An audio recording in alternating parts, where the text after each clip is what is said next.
Hi, I'm Jim from Shapes, the exclusive accounting partners for the Kent FA. As a small and certainly as a large or growing club, you're going to have to get your head around all things HMRC compliance. Tax compliance can be complicated, but here are a few things to help you out. You should always seek professional advice if you're not sure on anything, and make sure that things are being done properly. There are lots of different ways that clubs are structured. We're just going to cover some of the structures and what that means in terms of their HMRC requirements. Limited companies that have shareholders are required to pay tax on the profits that they make, and so you'll have to submit a tax return each year and pay tax on the profit. If you're limited by guarantee, or you're a club that's an amateur sports club or a charity, you're not going to have to pay tax on profits, but you're still going to have to register with HMRC and potentially file accounts at Companies House. Make sure that you're filing your accounts and your tax returns on time so that you avoid any late filing penalties. No one likes a bad penalty. There are other types of tax that you need to consider regardless of your structure, so we're going to cover what to do with PAYE and VAT.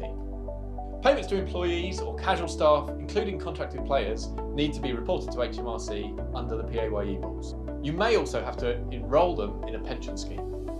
If you're just reimbursing expenses that people have incurred as part of playing, then you're able to reimburse that without it having to go through PAYE. This is a really common question, and technically there is nothing wrong with making payments in cash.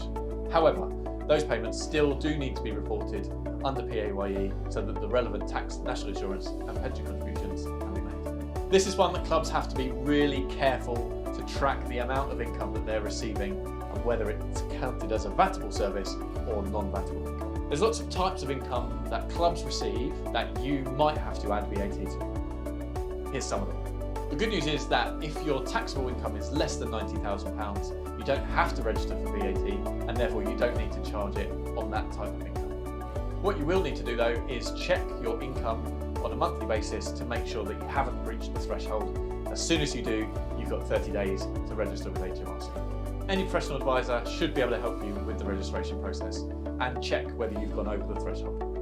Once you are VAT registered, you can recover the VAT on the costs that you incur. If you're registered with HMRC as a community amateur sports club or as a charity, you'll be able to claim gift aid on any donations that are made to you. This means that for every £1 that is donated to your club, you can recover 25p from the taxman.